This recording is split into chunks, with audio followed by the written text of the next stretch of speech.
আজকে বানাবো chicken fry. তার জন্য কিছুটা বোনলেস চিকেন নিয়েছি। চিকেনের মধ্যে দিয়েছি একটু হলুদ, লবণ, একটু আদা দিয়ে দিচ্ছি, একটু জিরা দিয়ে দিচ্ছি, একটু দিয়ে দিচ্ছি পেঁয়াজ,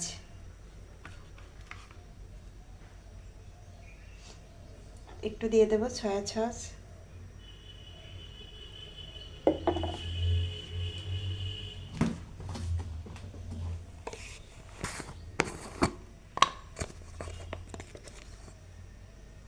একটু দিয়ে দিলাম লঙ্কা গুঁড়ি।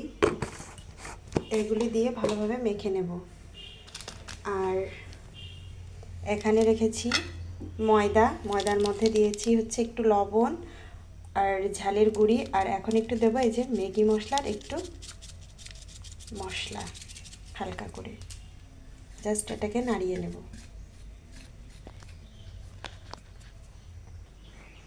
একটু দিয়ে দিচ্ছি গরম মশলা, একটু দিয়ে দিচ্ছি টমেটো সস।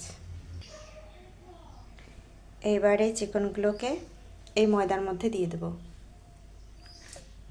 ময়দার মধ্যে দিয়ে কোট করে নেব ভালোভাবে।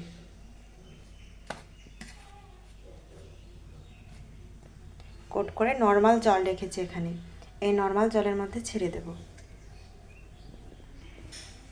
এবার জল থেকে উঠিয়ে নেব সবগুলো।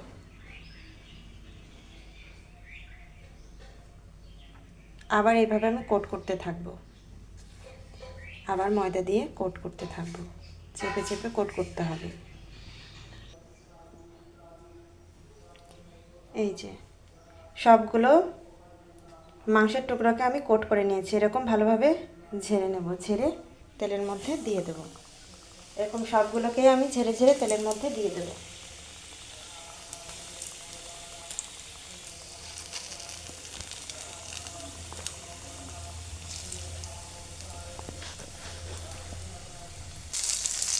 দেখুন আমার চিকেন ফ্রাইগুলোকে সুন্দরভাবে ভাজা হয়ে গেছে। এখন আমি এটাকে তুলে নেব। আর একটা কথা, এই চিকেন ফ্রাইটা বিভিন্নভাবে তৈরি করা যায়, কিন্তু আমি আমার স্টাইলে তৈরি করি। কখনো আমি বোনলেস চিকেন দিয়েও তৈরি করি, কখনো লেগ পিস দিয়েও তৈরি করি। আমার এভাবেই ভালো লাগে, তাই আমি এভাবেই তৈরি করি। এটা অনেকভাবে তৈরি করা যায়। আর চুলার জালটা থাকবে একদম মিডিয়াম হাই হিটে। খুব একটা জোরে দেওয়া যাবে না, তাহলে ভিতরে মাংসগুলো ভালোভাবে সিদ্ধ হবে না। তাহলে নামিয়ে নিয়ে আসছি।